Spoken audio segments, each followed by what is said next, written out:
As Canadians, we are known as polite, cooperative people, always willing to help. So when we saw Europeans wrestling with new free trade agreements, we thought, we can help with that.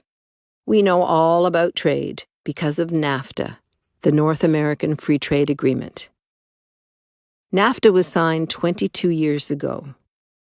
NAFTA was meant to grow the economies of all three countries, create hundreds of thousands of new jobs, and generate greater wealth for everyone. But it didn't happen. Canadian manufacturing jobs began moving to the U.S., where labor standards are lower. The Caterpillar Corporation used to build locomotives in Ontario. 6 years ago, Caterpillar demanded its employees take a 50% pay cut. When they refused, Caterpillar moved its production line to Indiana. 600 Canadian workers lost their jobs. Their families were devastated. Then 4 years later, those American workers earning half as much, well, they lost their jobs too. Caterpillar moved its production line to Mexico, where it could pay even less.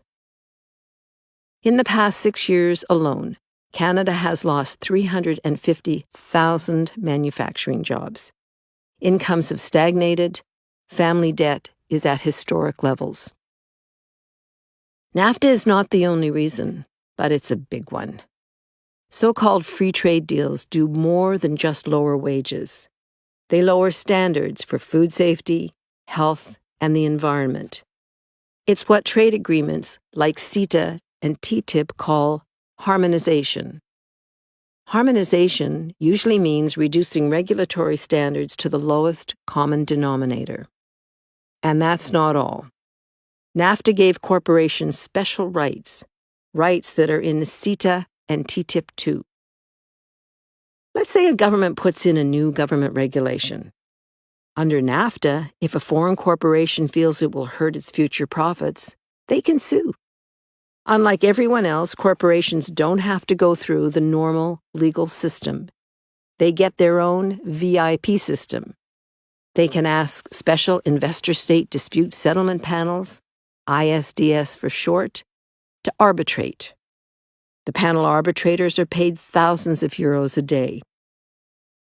It's a lucrative business for an elite cadre of lawyers who call themselves the club. On average, governments pay 4 million euros just to defend themselves. Under NAFTA, Canada has been sued 37 times. It's the most sued developed country in the world. So far, the Canadian government has paid out 135 million euros, mostly to American corporations. Cases worth 1.75 billion euros are pending. Once upon a time, Canada banned imports of gasoline containing MMT. It's a suspected neurotoxin. Through NAFTA, an American company, Ethyl Corporation, forced Canada to reverse its ban. In addition, Canada had to pay Ethyl 10.2 million euros for lost revenue. An energy company is suing the Canadian government for 152 million euros. This is because the province of Quebec put a temporary ban on fracking under the St. Lawrence River. But didn't we hear that the EU Commission changed ISDS? Well, they changed the name. Now they are calling the 3 arbitrators judges, and they will be selected differently. But a fresh coat of paint doesn't change the basic problem. Foreign corporations would still have rights that no one else has. But in NAFTA, those were big, bad American companies, right? After all, Canada's regulatory standards are a lot like Europe's. Harmonizing European and Canadian standards shouldn't be anything to worry about, eh? Well, no. Here's the problem. Almost every big American corporation has a Canadian subsidiary. Let's say that TTIP is never signed. Through CETA, nearly 42,000 American corporations could use their Canadian subsidiaries to challenge the EU's environmental, health, and labor standards. With CETA, the EU predicts small growth. Is this deal really worth it?